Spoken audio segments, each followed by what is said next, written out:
चलिए सर, आज हम लोग डिस्कस करेंगे पार्ट ए के लास्ट टॉपिक के बारे में, जिसका नाम है बेटा रेट कांस्टेंट। क्या नाम है? Rate constant. बेटा रेट कांस्टेंट को दो और नामों से जाना जाता है। एक है वेलोसिटी कांस्टेंट, वेलोसिटी कांस्टेंट, और बेटा एक नाम है स्पेसिफिक रेट कांस्टेंट। क्या नाम है? Specific rate constant. क्लियर है? बिल्कुल क्लियर है सर, कोई भी डाउट नहीं है। हम लोगों ने क्या जाना? हम लोगों ने ये जाना कि रेट कांस्टेंट के दो नाम और होते हैं, वेलोसिटी कांस्टेंट और स्पेसिफिक रेट कांस्टेंट। कहने का मतलब है कि इन तीनों शब्दों में से कोई भी वर्ड अगर यूज किया जाता है तो उसका मतलब बेटा क्या है? एक ही है। पर ज्यादातर आप लोग रिएक्शन में देखेंगे, क्वेश्चन में देखेंगे, आपको रेट कांस्टेंट वर्ड ही सुनाई देगा। यही वर्ड सबसे ज्यादा यूज किया जाता है। पर आपको ये पता होना चाहिए कि इसके दो नाम और होते हैं, कि अगर पेपर में ये वर्ड लिखा है या ये वर्ड लिखा है उसका मतलब एक ही है। आ गया नहीं आ गया? बिल्कुल। तो सर अब हम लोग जानेंगे कि क्या, कि रेट कांस्टेंट होता क्या है। बेटा रेट कांस्टेंट का सबसे पहले हम लोगों ने जिक्र कब किया था? जब हम लोगों ने रेट लॉ की स्टडी की थी, तो वहां पे पहली बार हम लोगों ने रेट कांस्टेंट के बारे में सुना था। तो आज हम लोग जानेंगे कि रेट कांस्टेंट होता क्या है, रेट कांस्टेंट किन किन चीजों पे डिपेंड करता है और इसकी यूनिट क्या होती है। तीन चीजें। और इसके बाद पार्ट ए खत्म हो जाएगा और इसके बाद बेटा हम लोग पार्ट बी की स्टडी भी आज करेंगे। क्लियर है? तो चलिए जानते हैं कि रेट कांस्टेंट क्या होता है। मान लीजिए बेटा हमारे पास कोई एक जनरल रिएक्शन है। जनरल रिएक्शन है बेटा ए प्लस बी गिव सी और डी। बेटा आप इस रिएक्शन में आपको कुछ चीजें दिख रही होंगी कि जो कैपिटल ए और कैपिटल बी है ये रिएक्टेंट है, कैपिटल सी और कैपिटल डी है ये बेटा क्या है? प्रोडक्ट है। और बेटा जो इनके पीछे ये लगे हुए हैं, इनके आगे जो लगे हुए हैं ए और स्मॉल बी, ये है स्टाइक्योमेट्रिक कोफिशिएंट। क्योंकि ये रिएक्टेंट के आगे लगे हैं तो स्टाइक्योमेट्रिक कोफिशिएंट ऑफ रिएक्टेंट है। These are the stoichiometric coefficient और प्रोडक्ट। आ गया नहीं आ गया? ये स्टाइक्योमेट्रिक कोफिशिएंट है रिएक्टेंट के और ये प्रोडक्ट के। आ गया नहीं आ गया? बिल्कुल। हमारे पास बेटा एक जनरल रिएक्शन है। अब हम लोग क्या करेंगे? इस जनरल रिएक्शन के लिए एक रेट एक्सप्रेशन लिखेंगे। अब कुछ लोगों के माइंड में आएगा सर रेट एक्सप्रेशन कैसे लिखते हैं? बेटा रेट लॉ में मैंने आपको बताया हुआ है कि रेट लॉ में हमने आपको बताया था कि कैसे किसी रिएक्शन का रेट एक्सप्रेशन लिखते हैं। कैसे लिखते हैं बेटा? आर बराबर के, और किसके टर्म में लिखते हैं? जनरली हम लोग रिएक्टेंट के टर्म में ही लिखते हैं। यहां पे रिएक्टेंट कौन है बेटा? A. R is equal to A concentration of A. इस ब्रैकेट का मतलब है बेटा कंसंट्रेशन ऑफ ए। कौन सा concentration? Molar concentration of A. Clear है? की power X into molar concentration of B की पावर 1। आया नहीं आया? ये बेटा क्या है? ये है इस रिएक्शन का रेट एक्सप्रेशन, जिसे आपने लिख लिया है। क्लियर है? कोई डाउट नहीं है सर? डाउट अगर मैं आपको बोलूं कि इसमें जो भी कुछ लिखा है इनका मतलब क्या है, तो आप बहुत अच्छे से डिफाइन कर सकते हैं। आर को बेटा क्या बोलते हैं? Rate of reaction. रेट मतलब स्पीड ऑफ रिएक्शन। और बेटा ये जो ब्रैकेट में ए लिखा है और ब्रैकेट में बी लिखा है ये क्या है? Molar concentration of reactant A, molar concentration of reactant B. आया नहीं आया? मोलर कंसंट्रेशन को मैं शॉर्टकट में लिख दूं, कोई दिक्कत नहीं sir. Molar concentration of A क्या बोलेंगे? Molar concentration of reactant A. और इसे क्या बोलेंगे बेटा? Molar concentration of reactant B, या सिंपली आप बी भी लिख सकते हो। आया नहीं आया? बिल्कुल। बेटा ये जो पावर लगी है ना, ये पावर हम लोग एक्सपेरिमेंट से निकालते हैं। ये पावर जो है ना, ये स्टाइक्योमेट्रिक कोफिशिएंट नहीं है। सबसे पहली बात, ये पावर कहां से निकालते हैं? एक्सपेरिमेंट से। कोइंसिडेंटली ये पावर इक्वल भी आ सकती है इसके और नहीं भी। पर याद रखिएगा कि जो रिएक्टेंट का स्टाइक्योमेट्रिक कोफिशिएंट है वो पावर नहीं होगी, वो एक्सपेरिमेंट से निकालते हैं पावर। बराबर आ जाए तो कुछ नहीं कर सकते। क्लियर है? आ गया नहीं आ गया? बिल्कुल। तो बेटा इसमें ये जो रेट एक्सप्रेशन लिखा है इसमें हम लोगों ने जान लिया आर क्या होता है, ये भी जान लिया। इसमें बेटा जो के लिखा है इसी को हम लोग बोलते हैं क्या? Rate constant. और रेट कांस्टेंट के कितने नाम होते हैं? दो और नाम, वेलोसिटी कांस्टेंट और स्पेसिफिक रेट कांस्टेंट। अब बात आती है सर इसको डिफाइन कैसे करेंगे? तो बेटा आप लोगों ने बहुत बार पढ़ा है, किसी भी कांस्टेंट को अगर आपको डिफाइन करना हो, किसी भी कांस्टेंट को अगर आपको डिफाइन करना हो तो उसके बगल वाले टर्म को 1 कर दो, उसके बगल में जितने भी टर्म है उनको कितना कर दो, 1 कर दो। आ गया नहीं आ गया? तो आसानी से आप उस रेट कांस्टेंट की डेफिनेशन को डिफाइन कर सकते हैं। बेटा इसके बगल में कौन है? मोलर कंसंट्रेशन ऑफ ए और मोलर कंसंट्रेशन ऑफ बी। अगर आपने जो रिएक्टेंट के कंसंट्रेशन है उनको 1 कर दिया, 1 मोल पर लीटर ले लिया, ठीक है। अगर रिएक्टेंट का मोलर कंसंट्रेशन बेटा 1 है तो आप खुद ही बताओ रेट एक्सप्रेशन क्या हो जाएगा, R इज इक्वल टू के, ये क्या हो गया बेटा 1 की पावर x 1 की पावर y। और आप सभी को पता है कि 1 की पावर कुछ भी हो जाए, 1 की पावर बेटा कुछ भी हो जाए, R बराबर क्या आ जाएगा कि 1 की पावर कुछ भी हो जाए हमेशा 1 ही आता है। तो ये पूरा टर्म 1 हो गया, तो R बराबर की। तो इससे क्या समझ में आया कि अगर रिएक्टेंट का कंसंट्रेशन 1 मोल पर लीटर है तो उस समय जो रिएक्शन का रेट होगा, उस समय जो रिएक्शन की स्पीड होगी, उसी को बेटा हम लोग क्या बोलते हैं, रेट कांस्टेंट या फिर स्पेसिफिक रेट ऑफ रिएक्शन भी बोल सकते हैं। आया नहीं आया? बिल्कुल, बहुत ध्यान से देखिए। अगर मैं इसकी डेफिनेशन को लिखूं तो क्या लिखूंगा, when concentration of reactant, when concentration of reactant क्या बेटा इज यूनिटी। यूनिटी का मतलब होता है बेटा यहां पे एकता नहीं बोलते, यूनिटी का मतलब यहां पे एक, 1 मोल पर लीटर। जब रिएक्टेंट का कंसंट्रेशन 1 मोल पर लीटर है तो बेटा then the rate is called, किसका रेट बेटा, रिएक्शन का रेट क्या बोलते हैं, रेट कांस्टेंट या फिर बेटा specific rate of reaction, specific rate of reaction.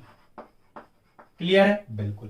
कहने का मतलब है, देखो एक बात सुनिए, रिएक्शन की स्पीड अलग अलग कंसंट्रेशन पे अलग अलग होगी, रिएक्शन का जो रेट है वो अलग अलग कंसंट्रेशन पे अलग अलग होगा, पर जब रिएक्टेंट का कंसंट्रेशन 1 है तो उस समय जितना रेट होगा, उस समय रिएक्शन की जितनी स्पीड होगी, उसी को बेटा हम लोग क्या बोलते हैं, रेट कांस्टेंट।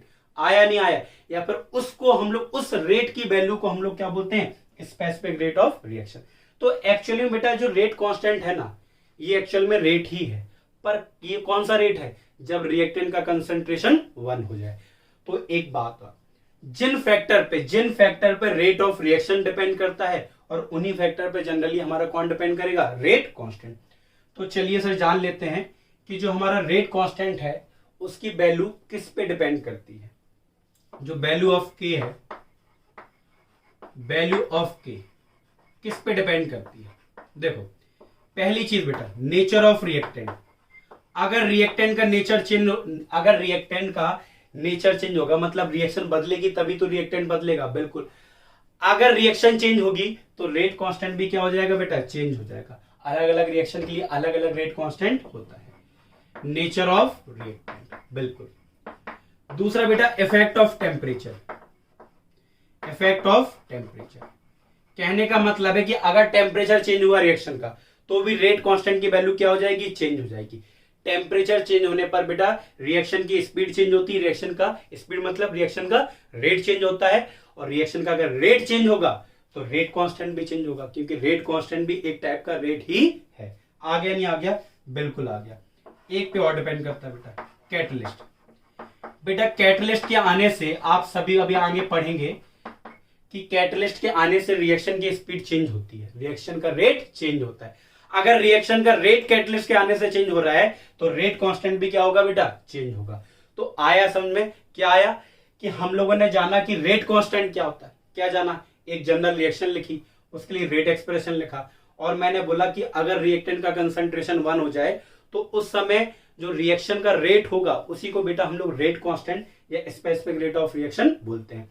हमने बोला बेटा जो के की वैल्यू है वो 3 फैक्टर पे जनरली डिपेंड करती है। वो 3 फैक्टर है नेचर ऑफ रिएक्टेंट। अगर रिएक्टेंट चेंज हुए तो बेटा क्या होगा, के की वैल्यू चेंज होगी। टेम्परेचर चेंज हुआ तो के की वैल्यू चेंज हो जाएगी। अगर कैटलिस्ट आ गया तो भी क्या हो जाएगी, रेट कांस्टेंट की वैल्यू चेंज हो जाएगी। आ गया नहीं आ गया? बिल्कुल आ गया।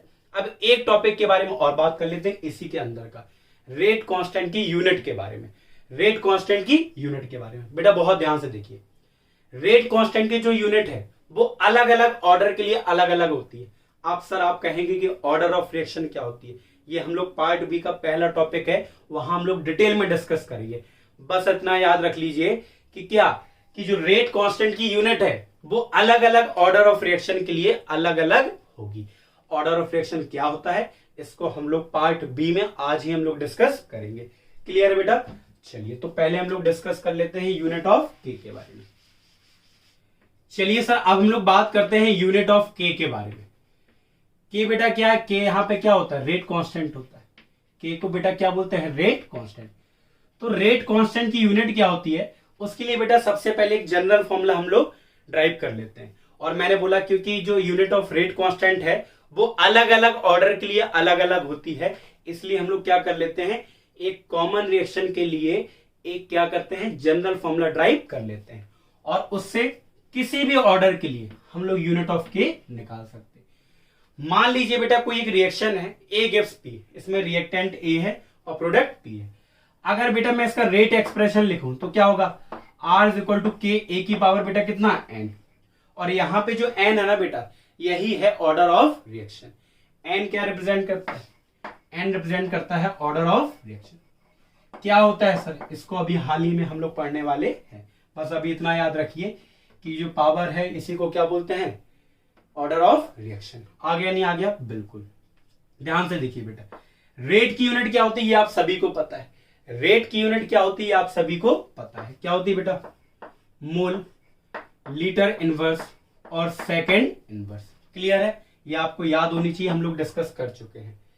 कैसे? अगर आपको याद हो, रेट बराबर क्या होता है, कंसंट्रेशन अपॉन टाइम। कंसंट्रेशन की बेटा क्या यूनिट होती है, मोल पर लीटर और टाइम की सेकंड, तो क्या हो जाएगी, mole litre inverse second inverse. के की यूनिट हमें निकालनी है और ये ए क्या है, मोलर कंसंट्रेशन। मोलर मतलब मोलरिटी, तो मोलरिटी की यूनिट क्या होती है बेटा, मोल पर लीटर या मोल लीटर इनवर्स की पावर n। ठीक है, तो बेटा देखो mole litre inverse second inverse की, अगर यहां पे n का मल्टीप्लाई कर दो तो बेटा क्या हो जाएगा, मोल की पावर n लीटर की पावर माइनस n। तो k को यहीं रहने दो, मतलब यूनिट ऑफ k, तो क्या हो जाएगा, mole litre inverse second inverse, और इसको अपॉन में लेता होगे तो बेटा देखो बहुत ध्यान से देखिए, मैंने के को यही रहने दिया, इस पूरे टर्म को इसके अपॉन में ले गए। ठीक है, मोल की पावर n और लीटर की पावर माइनस n। अच्छा यहां पे मोल की पावर बेटा कितनी है, 1, कुछ नहीं लिखी होती तो उसका मतलब क्या है, 1 है। अब ये मोल की पावर n ऊपर जाएगा तो क्या हो जाएगा बेटा, बिल्कुल बहुत आराम से डिफाइन कर रहा हूं आपको, मोल की पावर 1 लीटर की power -1 second inverse. Clear? Into ये मोल की पावर बेटा ऊपर जाएगी, क्या हो जाएगी, मोल की पावर -n। ठीक है, लीटर की पावर -n ऊपर जाएगी, क्या हो जाएगी, लीटर की पावर n। होगी नहीं होगी सर? बिल्कुल होगी, कोई भी डाउट नहीं है। बताओ, मल्टीप्लाई में पावर बेटा क्या हो जाती है, ऐड, तो मोल की पावर 1 -n, मोल की पावर 1 -n, लीटर की पावर -1 है, यहां -n है, तो लीटर की पावर हम लिख सकते हैं n-1, और सेकंड अकेला है तो सेकंड इनवर्स। ये आ गया बेटा जनरल फार्मूला। क्या आ गया, जनरल फार्मूला ऑफ के आ गया, मोल की पावर 1 -n लीटर की पावर n-1 सेकंड इनवर्स। और यहां पे n क्या है, ऑर्डर ऑफ रिएक्शन। आप अलग अलग ऑर्डर के लिए आप क्या निकाल सकते हैं, यूनिट ऑफ के। अगर मान लीजिए 0 ऑर्डर है तो आप n की वैल्यू 0 रख दीजिए, आपकी के की यूनिट आ जाएगी। अगर मान लीजिए फर्स्ट ऑर्डर है, n की वैल्यू 1 रख दीजिए, फर्स्ट ऑर्डर के लिए यूनिट ऑफ के आ जाएगी। तो चलिए सर एक दो ऑर्डर के लिए हम लोग के की यूनिट निकाल लेते हैं। क्लियर है? बिल्कुल, जरा ध्यान से देखिए बेटा। तो बेटा जो जनरल फॉर्मूला है, जनरल फॉर्मूला जीएफ का मतलब बेटा क्या होता है, जनरल फॉर्मूला। ठीक है, वो क्या आ गया, मोल की पावर 1 -n लीटर की पावर n-1 और सेकंड इनवर्स। जहां पे बेटा जो n है वो है ऑर्डर ऑफ रिएक्शन। ठीक है, अब हम लोग क्या निकालेंगे, यूनिट ऑफ के, अलग अलग ऑर्डर के लिए। हमारे सिलेबस में जो ज्यादातर ऑर्डर जो हम लोग स्टडी करेंगे वो 0 ऑर्डर रिएक्शन। तो 0 ऑर्डर रिएक्शन के लिए बेटा, 0 ऑर्डर रिएक्शन के लिए n की वैल्यू क्या हो जाएगी, 0। तो यूनिट ऑफ के क्या होगी, 0 ऑर्डर के लिए। बताओ, बहुत आसानी से बता सकते हो, n की वैल्यू बेटा क्या रख दो, 0, 1 -0, 0 -1 और सेकंड इनवर्स। क्या हो जाएगा, मोल लीटर इनवर्स और सेकंड इनवर्स। आ गया नहीं आ गया? बिल्कुल आ गया, कोई दिक्कत नहीं है। फॉर बेटा first order reaction, for first order reaction अगर फर्स्ट ऑर्डर है तो बेटा n की वैल्यू कितनी होगी, 1 होगी, तो k की यूनिट क्या होगी, आप बता सकते हो, बताओ। अगर फर्स्ट ऑर्डर है तो n की वैल्यू बेटा क्या होगी, 1, और n की वैल्यू 1 होगी तो k की यूनिट रख दो आप इसमें, n की वैल्यू 1 रख दो, 1 माइनस 1 लीटर की पावर 1 माइनस 1 सेकेंड इनवर्स, ये बेटा क्या हो जाएगा, मोल की पावर 0 और लीटर की पावर 0 सेकेंड इनवर्स। बेटा किसी की पावर 0 तो वैल्यू कितनी हो जाती है, 1, तो बताओ क्या आ गई, सेकेंड इनवर्स। कहने का मतलब है कि 0 ऑर्डर के लिए यूनिट ये होती है, फर्स्ट ऑर्डर के लिए यूनिट ये होती है, किसकी, के की। आप सेकेंड ऑर्डर के लिए निकालना है तो आप n की वैल्यू 2 रख दो, आ गया नहीं आ गया। किसी भी ऑर्डर के लिए अगर आपको k की यूनिट निकालनी हो, रेट कांस्टेंट की यूनिट निकालनी हो, आप इस फॉर्मूले का यूज कर सकते हैं। आ गया नहीं आ गया, सर बिल्कुल आ गया। तो बताइए इसी के साथ पार्ट ए की क्या होता है, एंडिंग होती है, मतलब पार्ट ए समाप्त होता है। आ गया नहीं आ गया, कोई डाउट है क्या इस चैप्टर में, मतलब इस चैप्टर में अभी तक जो पढ़ा है कोई डाउट है, उम्मीद है कि आप लोगों को कोई डाउट नहीं होगा। अब बेटा हम लोग स्टार्टिंग करेंगे पार्ट बी की, क्लियर है, आप इसे लिख लीजिए। अब हम लोग पार्ट बी में डिस्कस करेंगे बेटा, जिसको आप लोग बहुत बार सुन चुके हैं, ऑर्डर ऑफ रिएक्शन, क्लियर है, तो आप इसे लिखें। और अब हम लोग बेटा स्टार्टिंग करते हैं पार्ट बी की, क्लियर है। चलिए सर अब हम लोग इस चैप्टर के पार्ट बी के बारे में डिस्कस करते हैं। बेटा इस चैप्टर के पार्ट बी में हम लोग 2 टॉपिक के बारे में डिस्कस करेंगे। पहला है ऑर्डर ऑफ रिएक्शन, क्लियर है, और बेटा जो दूसरा टॉपिक है वो है मॉलिक्यूलरिटी ऑफ रिएक्शन। क्या नाम है, मॉलिक्यूलरिटी ऑफ रिएक्शन, क्लियर है, बिल्कुल क्लियर है सर, कोई भी डाउट नहीं है। आप जरा ध्यान से देखिए, तो इस चैप्टर के पार्ट बी में हम लोग 2 टॉपिक को डिस्कस करेंगे, जिसमें से जो पहला टॉपिक है जिसे हम लोग डिस्कस करने वाले हैं उसका नाम है बेटा ऑर्डर ऑफ रिएक्शन। बेटा ऑर्डर ऑफ रिएक्शन ये जो टॉपिक है ना, ये इस चैप्टर का केमिकल काइनेटिक्स का सबसे ज्यादा इंपॉर्टेंट टॉपिक है, मतलब most important topic of chemical kinetics, that is order of reaction. Exam purpose से मैं बात करूं, चाहे वो एग्जाम बोर्ड का हो चाहे कॉम्पिटिटिव का हो, दोनों में ही ऑर्डर ऑफ रिएक्शन से एक क्वेश्चन डेफिनेटली आता ही आता है। बोर्ड एग्जाम की बात करूं तो एक से ज्यादा क्वेश्चन भी आ जाते हैं, पर आना कंपलसरी, बोर्ड एग्जाम में तो आना ही आना है। तो इस टॉपिक को बहुत ही ध्यान से, बहुत ही अच्छे से आपको समझना है, और इससे रिलेटेड जितने भी क्वेश्चन बनते हैं आपको सारे ही लगाने, मतलब हर एक टाइप का क्वेश्चन लगाना है, एक भी टॉपिक को आपको स्किप नहीं करना है। हर एक टाइप, हर एक वैरायटी के क्वेश्चन आपको ऑर्डर ऑफ रिएक्शन से रिलेटेड लगाने हैं, क्योंकि अगर इससे क्वेश्चन आता है तो आपको स्किप नहीं करना, क्लियर है बेटा, बिल्कुल। तो चलिए डिस्कस करते हैं कि ऑर्डर ऑफ रिएक्शन होता क्या। सबसे पहले बेटा हम लोग डिस्कस करते हैं डेफिनेशन, इसके बाद हम लोग जानेंगे कि ऑर्डर ऑफ रिएक्शन जो है ना, इसका मतलब क्या होता है। मतलब अगर हमें किसी रिएक्शन का ऑर्डर पता है तो उससे हम लोगों को किस बात की इंफॉर्मेशन मिलती है, ये भी हम लोग जानेंगे। पहले डेफिनेशन पे फोकस करते हैं। मान लीजिए बेटा कोई एक रिएक्शन है, for a reaction A plus B gives C. मान लीजिए बेटा हमारे पास कोई एक रिएक्शन है A plus B gives C. अब इस रिएक्शन के लिए अगर मैं आपसे कहूं रेट एक्सप्रेशन लिखो तो आप आसानी से लिख सकते हो। रेट एक्सप्रेशन को लिखना हम लोग सीख चुके हैं, पिछले लेक्चर में भी और आज के लेक्चर में भी हम लोगों ने एक बार अभी रेट एक्सप्रेशन लिख चुके हैं। तो रेट एक्सप्रेशन कैसे लिखते हैं बेटा, R बराबर K और रिएक्टेंट क्या है A, तो A का कंसंट्रेशन, और कौन सा रिएक्टेंट है B, तो B का कंसंट्रेशन, और उनकी पावर X और Y, जो कि हम लोग निकालते हैं एक्सपेरिमेंटली। ये बेटा हमारा आ गया रेट एक्सप्रेशन। इसे आप रेट एक्सप्रेशन बोलो, रेट इक्वेशन बोलो या रेट लॉ बोलो, क्लियर है बेटा, बिल्कुल। तो बेटा इसी रेट एक्सप्रेशन में जो कंसंट्रेशन ऑफ रिएक्टेंट की जो पावर है, अगर आप इनको ऐड कर देते हो, अगर आप इनको ऐड कर देते हो तो आपकी ऑर्डर ऑफ रिएक्शन आप डिटरमाइन कर लोगे, x प्लस वाई। आया नहीं आया। अगर रेट एक्सप्रेशन में जो कंसंट्रेशन ऑफ रिएक्टेंट के ऊपर जो बेटा पावर है उनको अगर आप ऐड कर दो तो क्या निकल आता है, रिएक्शन का ऑर्डर। तो इससे आप रिएक्शन के ऑर्डर की डेफिनेशन बहुत आसानी से डिफाइन कर सकते हो। बताइए क्या क्या, द सम ऑफ क्या बेटा, पावर किसकी पावर, सम का मतलब एडिशन, किसका, power of concentration of reactant, power of concentration, concentration की जगह आप मोलर कंसंट्रेशन भी लिख सकते हो, the sum of power of molar concentration of reactant, या फिर सिर्फ कंसंट्रेशन ऑफ रिएक्टेंट। इन कहां बेटा, रेट एक्सप्रेशन, कहां पे, रेट एक्सप्रेशन में जो कंसंट्रेशन ऑफ रिएक्टेंट लिखा है उनकी जो पावर है उनको अगर आप सम कर देते हैं, ऐड कर देते हैं, तो जो निकल के आता है उसी को बेटा हम लोग क्या बोलते हैं, ऑर्डर ऑफ रिएक्शन। आया नहीं आया सर, बिल्कुल आ गया, कोई डाउट नहीं है बेटा। एक बात याद रखना, जो ऑर्डर ऑफ रिएक्शन है, ऑर्डर ऑफ रिएक्शन, इसको आप सिर्फ और सिर्फ एक्सपेरिमेंटली ही डिटरमाइन कर सकते हो। बताओ कैसे, नॉर्मल सी बात है, ये पावर मैंने कहां से बोला, ये पावर कहां से डिटरमाइन करते हैं, एक्सपेरिमेंटली। तो जो ऑर्डर ऑफ रिएक्शन है वो भी आप कहां से डिटरमाइन करोगे, एक्सपेरिमेंट। जब तक ये पावर आपको पता नहीं चलेंगी तब तक आप ऑर्डर ऑफ रिएक्शन निकाल सकते हो नहीं। तो order of reaction can be determined experimentally. कैसे बेटा, एक्सपेरिमेंटली। आ गया नहीं आ गया।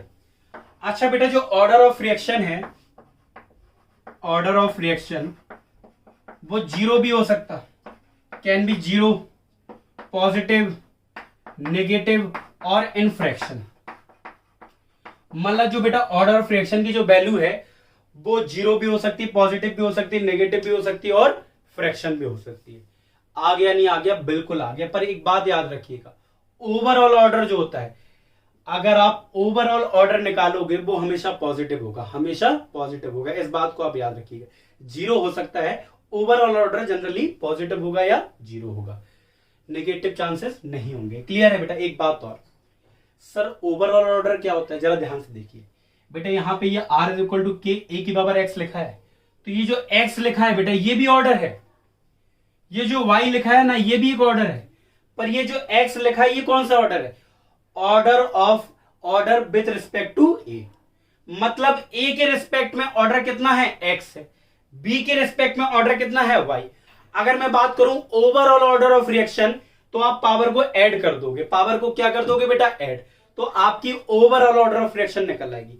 अगर मैं किसी पर्टिकुलर रिएक्टेंट की बात करूं कि इस रिएक्टेंट के रिस्पेक्ट में, इस रिएक्टेंट के रिस्पेक्ट में ऑर्डर ऑफ रिएक्शन कितनी है, तो x, इस रिएक्टेंट के रिस्पेक्ट में y, overall order of reaction कितनी है, x प्लस y।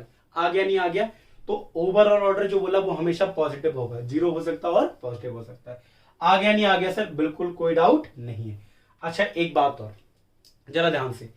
अब बात ये आती है सर कि आपने बोला था कि हम ये भी बताएंगे आपको कि इसका मतलब होता क्या है, ऑर्डर ऑफ रिएक्शन हमें बताता क्या है। तो ये भी हमको बता दें कि अगर हम रिएक्टेंट के कंसंट्रेशन में चेंज करते हैं, अगर हम लोग रिएक्टेंट के कंसंट्रेशन में चेंज करते हैं तो रिएक्शन के रेट में कितना चेंज होगा, ये हमें कौन बताता है, ऑर्डर ऑफ रिएक्शन। फिर से सुनिए, the term which define how the rate of reaction, चाहो तो आप लिख सकते हो, वो टर्म जो हमें ये बताए how the rate of reaction, how the rate of reaction affect on changing the concentration of reactant. अगर हम लोग रिएक्टेंट के कंसंट्रेशन में चेंज करते हैं, किसी भी रिएक्टेंट के कंसंट्रेशन में अगर आप चेंज करते हो तो उसके कंसंट्रेशन में चेंज करने की वजह से रिएक्शन की स्पीड में, रिएक्शन के रेट में कितना फर्क आता है, कितना चेंज आता है, वो हमें बताता है ऑर्डर ऑफ रिएक्शन। कहने का मतलब है बेटा, अगर हम आपको यहीं पे लिख दें, मान लीजिए कोई रिएक्शन है A गिव्स B, ठीक है, अगर मैं लिख दूं कि इसका और इसका जो रेट एक्सप्रेशन है R इज इक्वल टू के ए, ठीक है, यहां पे पावर बेटा कितनी है, 1 है, तो A के रेस्पेक्ट में कितनी ऑर्डर है, फर्स्ट ऑर्डर है। और अगर मैं ओवरऑल ऑर्डर ऑफ रिएक्शन की भी बात करूं तो कितनी है बेटा, कितनी है, 1 है। तो आप बताओ, अगर हम A का कंसंट्रेशन चेंज करते हैं, अगर A का कंसंट्रेशन चेंज करते हैं तो R की वैल्यू चेंज होगी, सर बिल्कुल होगी। कितनी, अगर आप A की वैल्यू डबल करोगे तो R की वैल्यू भी क्या हो जाएगी, डबल। मतलब अगर आप रिएक्टेंट का कंसंट्रेशन डबल करते हो तो स्पीड भी डबल हो जाएगी, जितनी पहले थी उसकी डबल। इसको ट्रिपल करते हो, ये भी ट्रिपल। अगर मान लीजिए इसकी पावर 2 है, मान लीजिए एक्सपेरिमेंटली हम लोगों ने निकाली और इसकी पावर 2 आई, तो इससे हमें किस बात की इंफॉर्मेशन मिल रही, इससे बेटा हमें इस बात की इंफॉर्मेशन मिल रही है कि अगर हम A का कंसंट्रेशन डबल कर दें तो इसका कंसंट्रेशन डबल नहीं होगा, मतलब अगर ए का कंसंट्रेशन हम डबल कर दें तो रेट ऑफ रिएक्शन डबल नहीं होगी, 4 टाइम्स हो जाएगी। देख लो, अगर आपने ए की वैल्यू 2a रख दी, अगर याद हो हम लोग इस तरीके के क्वेश्चन कर चुके हैं, तो क्या हो जाएगा 4ka का स्क्वायर, मतलब 4r लिख सकते हो आप इसे। अगर याद हो मैं कर चुका हूं इस टाइप के क्वेश्चन, मैंने जब सेकंड लेक्चर में आपको बताया था, सेकंड या थर्ड में, वहां मैंने बताया था आपको क्या कि कुछ तरीके क्वेश्चन थे जिसमें लिखा था कि how the rate of reaction affected on changing the concentration of reactant. बताया था नहीं बताया था? अगर आपने लगाए होंगे तो आपको याद होगा। तो ऑर्डर ऑफ रिएक्शन बेटा मैं क्या बताती कि अगर इस रिएक्शन का ऑर्डर 2 है, ए के रिस्पेक्ट में 2 है, तो इसका मतलब है कि इसके कंसंट्रेशन को चेंज करने पर इसमें कितना इफेक्ट पड़ेगा वो ऑर्डर बताता है। कैसे? अगर इसका कंसंट्रेशन बेटा हम डबल करते हैं तो रेट ऑफ रिएक्शन कितनी आ जाएगी 4 टाइम, 4 गुना बढ़ जाएगी। अगर इसके कंसंट्रेशन को आप ट्रिपल करोगे तो ये 9 टाइम्स, 3 का स्क्वायर। आ गया नहीं आ गया? बिल्कुल। तो ऑर्डर ऑफ रिएक्शन बेटा एक्चुअल में हमें इस बात की इंफॉर्मेशन देती है कि आप रिएक्टेंट का कंसंट्रेशन इतना चेंज कर दो तो जो रिएक्शन की स्पीड है उसमें इतना चेंज आएगा। आया नहीं आया? बिल्कुल आ गया, बिल्कुल आ गया सर, कोई भी डाउट नहीं है। अच्छा एक बात बताओ, अगर पावर 0 है तो इसका मतलब क्या है? अगर पावर 0 है तो इसका मतलब है कि जो रेट ऑफ रिएक्शन है इस पर डिपेंड ही नहीं कर रहा। रेट ऑफ रिएक्शन है जो वो इस पर डिपेंड नहीं कर रहा। इसका मतलब है कि अब आप ए के कंसंट्रेशन में कोई भी चेंज कर लो, स्पीड में कोई चेंज नहीं आने वाला। तो बेटा एक बहुत ध्यान से याद रखिएगा, हर ऑर्डर के लिए हमने ये बात बोली है क्या कि रेट ऑफ रिएक्शन रिएक्शन की स्पीड रिएक्टेंट के कंसंट्रेशन पे कितना डिपेंड कर रही है, ये हमें कौन बताता है? Order of reaction. उम्मीद है बेटा आप लोगों को ये बातें समझ में आ गई होंगी। क्या समझ में आया कि हम लोगों ने पढ़ा ऑर्डर ऑफ रिएक्शन, एक जनरल रिएक्शन लिखी, उसके लिए हम लोगों ने क्या लिखा? Rate expression. रेट एक्सप्रेशन में जो कंसंट्रेशन ऑफ रिएक्टेंट होती है उनकी पावर को अगर आप ऐड कर दो तो ऑर्डर ऑफ रिएक्शन निकल आता है। ठीक है, उसी के लेकर हमने डेफिनेशन लिख दी। फिर हमने बताया कि ऑर्डर ऑफ रिएक्शन हमें यह बताता है कि कंसंट्रेशन ऑफ रिएक्टेंट को अगर आप चेंज करोगे तो उसको चेंज करने पर इसमें कितना चेंज आएगा वो हमें कौन बताता है? Order of reaction.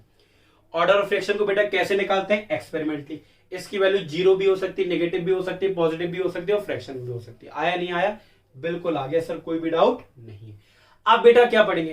देखो ऑर्डर ऑफ रिएक्शन तो बहुत सारे टाइप के हो सकते हैं, पर हमारे सिलेबस में जो डिटेल में हम लोग डिस्कस करेंगे वो है जीरो ऑर्डर और फर्स्ट ऑर्डर। कौन से बेटा?